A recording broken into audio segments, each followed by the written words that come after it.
Why do I do these things to myself? Hello, my lovelies, I'm Ray, and welcome back to Fanfiction Monday. I don't know why I do these things to myself.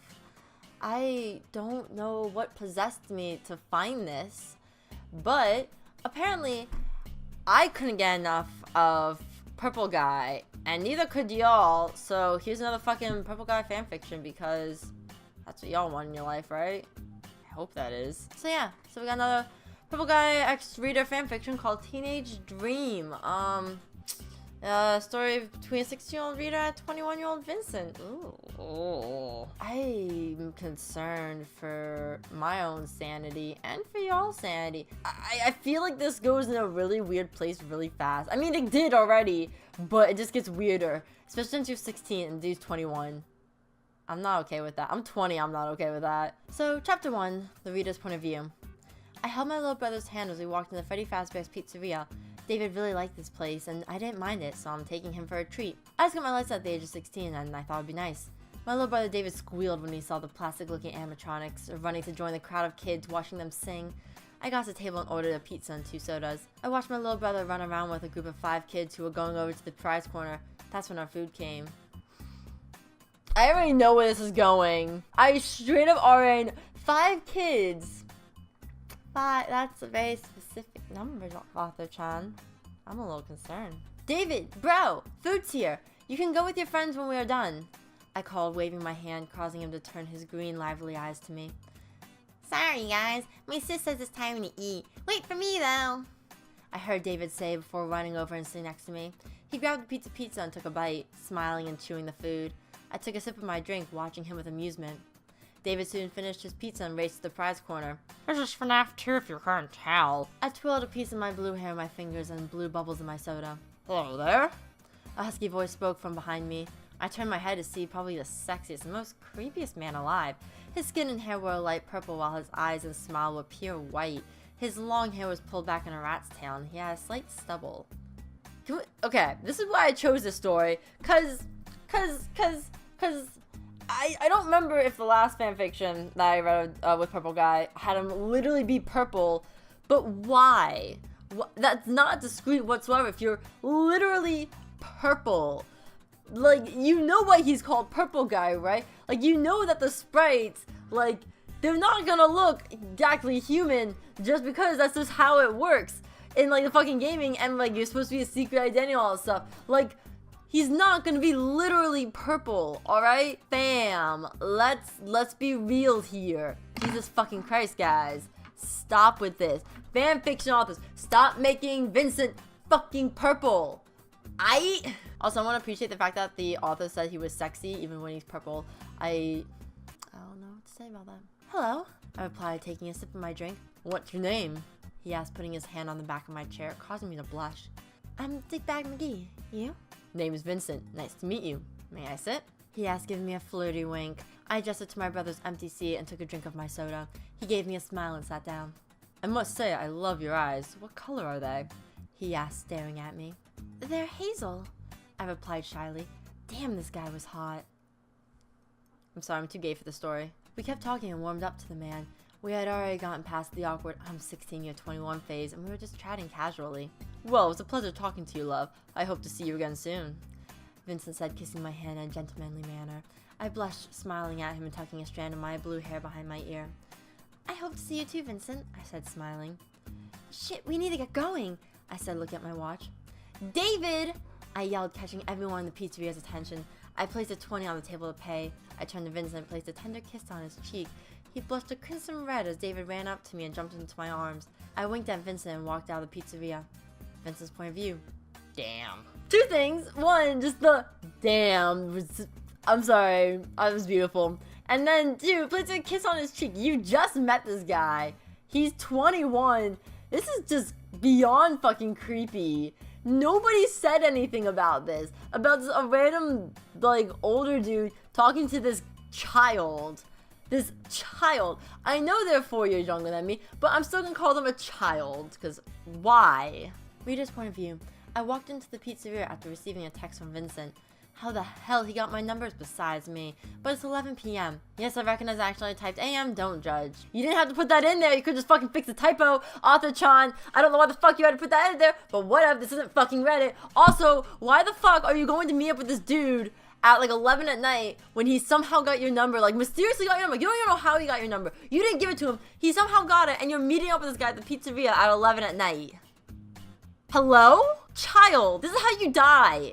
This is how people die in horror movies, is they do dumb shit like this, alright? Like, how white are you? I mean, if we're going by, like, me as being the reader, pretty damn fucking white, like, puts an Irish person to shame, but, like, how white are you to do this type of dumb shit? And my parents would kill me if they found out I was out this late. I pushed open the door to see Vincent leaning on the wall, his security cap pulled over his eyes. Hey, sexy, he cooed, smirking at me. Sup, grape? I replied, walking over to him. Why the fuck am I here? I asked, crossing my arms. Vincent smirked, standing over me. His white eyes looked over me, making me blush. I was wearing a red button-up shirt and a pair of black skinny jeans. The shirt was kind of tight, so no wonder the pervert was staring. You're 16. I'm waiting, pretty boy. Explain yourself, I said, smirking at him. I thought you could help me with my shift. I'll give you half of my pay, he said, smiling at me softly. Sure, I had nothing better to do, Vincent. You know, besides actually being home and not getting in trouble with my parents and being a fucking delinquent. God fucking damn it, I said, smiling. He led me to the office. The clock said 11:20, so we had time to talk. We sat down and started to talk about some creepy shit, but I didn't mind. The clock soon struck 12 and our shift began. He was on Vent's hallway while I watched the marionette. The night was pretty boring because no one came out. Hey, Dickbag McGee, isn't it cool on the floor? Vincent asked, smirking down at me. Yes, actually. You willing to give up your chair? I spoke up sarcastically at him. I knew what he meant. You know what? Fuck it. You want to sit in my lap? He asked, his perverted smirk on his lips. Please? God, no. Fine, but if we get arrested, I'm blaming you. Please? God, no. You are a child. Alright? The fact that you literally said if we get arrested is... I'm regretting my life choices already, fam. I'm already regretting my life choices. I said, sitting in Vincent's lap. He wrapped his arms around me and rested his head on my shoulder. I flipped through the cameras to find everyone in place. What the fuck? Aren't they supposed to be out? I asked, turning my head so Vincent and I's faces are inches apart. Don't know. They're usually out by now, he replied, smirking. Your hair smells nice, Vincent said, causing me to blush. Quit flirting, I said, smirking at him. No, I want you to be mine, he said, tightening his arms around my waist. Really? I stuttered out, blushing like a madman.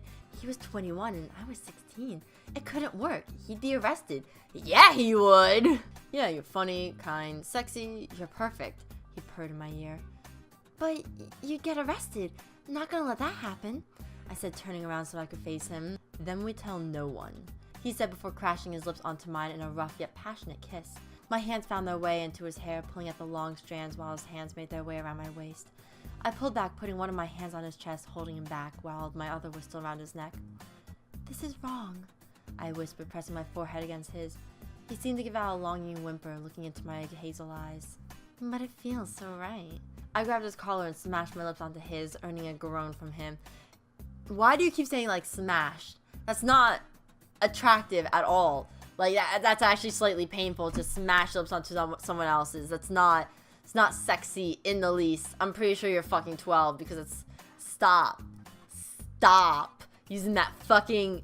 I hate it when they do that, when they're like, oh, they mashed my lips into his, and I'm like, that just sounds painful. Just going right into their face. Nope. Nope. He pushed me onto the table, pressing his body against mine. I pulled back before anything could happen and pushed him off. I'll be yours, Vincent, under a few rules. No acting all lovely around my parents. No sex until I turn 18, only makeouts. And third, I can stay at your place whenever I want, I said, smirking. At least this isn't gonna turn to smut. Hopefully. I hope. I pray to the gods of fanfiction. Don't be smut. I don't want to lose this game again. I can follow 2 out of the 3, he said, his perverted smirk gracing his lips. Nope, if you want me, you gotta wait, I said, putting one of my hands on my chest. Deal, Vincent said before grabbing me off the desk and sitting down in the chair with me in his lap. Well, this was gonna be fun. I'm so uncomfortable with this because of the fact that we're talking about a 16-year-old, a 21-year-old, and like, no, please no, that's just, like, no, just no, in general, no. I have nothing else to say but no. I'm uncomfortable with this entire fanfiction. But for the sake of y'all, I'm gonna suffer through this bullshit. Apparently y'all fucking like your Vincent. I don't know what's so attractive about him. He's fucking apparently purple in this fanfiction. He's a fucking child murder, but I mean, whatever floats your boat, fam. Okay, to start off, time is not a matter in this fanfiction. That'll be old and modern things of deal. Just say the doctor came through in his TARDIS and fucked everything up. Yeah, you're fucking 12. I walked down the street to my headphones and blasting this really funny remix of the Little Einsteins theme. I soon came upon Freddy Fazbear's Pizzeria and gladly skipped in, hoping to see my boyfriend. As I walked in, I pulled my headphones out of my iPod and let the remix ring out. A lot of kids started doing the drop dance and a bunch of other random things, and I joined them. It was until I heard a cough behind me. I turned around and came face to face with my great Vincent. What did I just see? Vincent asked, getting really close to me. Oh, you know, just dancing to Little Einstein's remix. How cool can that be? If you want to listen to any cool remix, Kazooie Kid is where it's fucking at, or we are number one. That, I don't give a shit if that's now an old meme. That is still my favorite meme. Fuck you. Vincent rolled his eyes before grabbing my hand and pulling me towards the back room. I have something to show you, was all he said before opening the backstage room. Inside were 5 suits leaking blood and mucus, along with their eyes popping out of the sockets. Fam! I had to tell you. What? I turned to Vincent and gave him a confused expression. I tucked my green t-shirt into my black skinny jeans and quickly opened up the suits because I was curious. After seeing what was inside caused me to collapse to my knees, staring wide-eyed. Each suit had a small child, each hand their throat slit and crossbeams stuck out of their arms and chests. Why would you show your girlfriend this? This is not something you admit to your girlfriend. It's something you hide and keep a secret for as long as you live. You do not admit this shit, not even in fucking court. You just hide that shit. Like, lock it away in your heart and never speak of it again. You don't fucking tell your girlfriend this shit. What the fuck, man? This is Serial Killer 101. No, I'm not admitting I'm a serial killer, but you know, fuck. We're gonna blow past what I just said there and just continue on with the story. I'm not a serial killer, I promise you. I just know how to be one. Children! I screamed, turning to Vincent, and ran out of the room. I bolted out of the pizzeria and down the street, not even looking to stop. I soon came across a small old barn that held a nice couch, a lot of books, and drawing supplies. This is where I went when I was depressed and planned on living here. It's weird, I know. At least I have my motorcycle parked in the back. I'm not gonna rat Vincent out. I knew something was wrong with him. He was really dark and freaky and had this insane vibe about him. I just can't be with him anymore. That's why I ran. What? If you knew he was dark and creepy and you knew something was wrong with him, why'd you agree to date him? We're on chapter 2. No, 3. We're on chapter 3. The first chapter is you meeting him. Second chapter is you having a night shift with him. And now you're finding out he's a child murderer. And you've known him for like, what, 3 days? Girl, what am I reading anymore? What the fuck, guys? What the fuck? Fucking done with people. Vincent's point of view. Oh my god, Dickbag McGee. I raced out after her, but she was clearly faster. Her blue hair flew out behind her as she ran off, and soon she was out of sight. I wasn't scared that she would tell the cops. I'm afraid she could get hurt. I had gotten involved with a gang once, killed their leader, and fled. Wait, what? I paved around before getting an idea. I saw a nearby parked car and sneaked over. I smashed the glass and opened the door and hotwired the car. I drove off in the direction Dickbag McGee ran off to. I couldn't stop thinking about how smart she was and the thrill of breaking the law for our love. And damn, she was sexy. What? What is... I'm trying to wrap my head around this entire situation and I can't. What?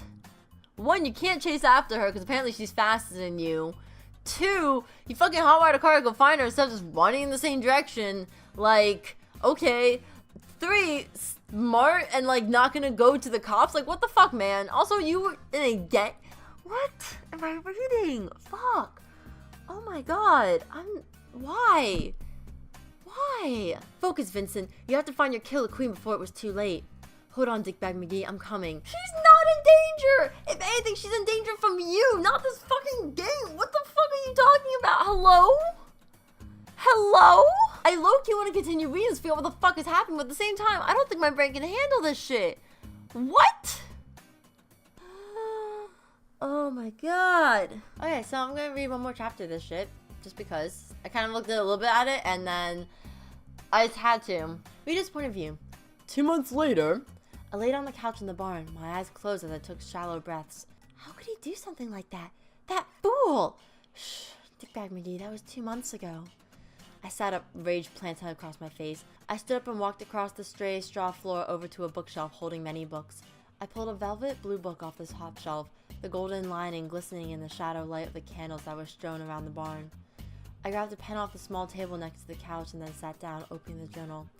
Each page was filled with writings, story ideas, rants, love-struck poems.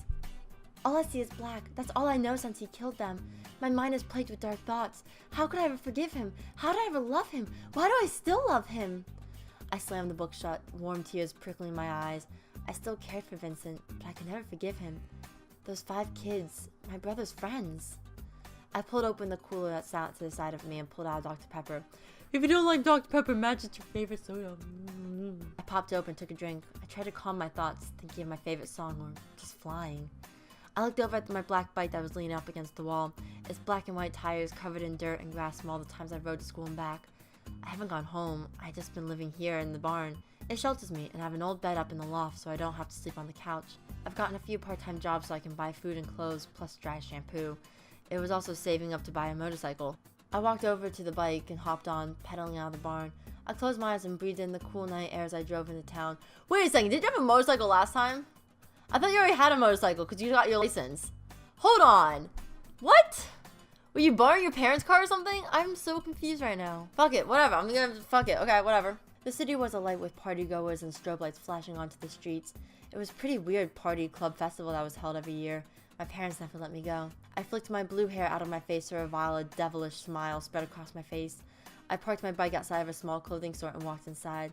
The shop mainly held party clothes, but then I saw it. An outfit consisting of a red plaid corset, black skinny jeans, black leather jacket, and black spiked heels. My hazel eyes shone with delight as I walked up to the counter and asked, "Excuse me, but how much is this outfit?" "Oh, that outfit's $30.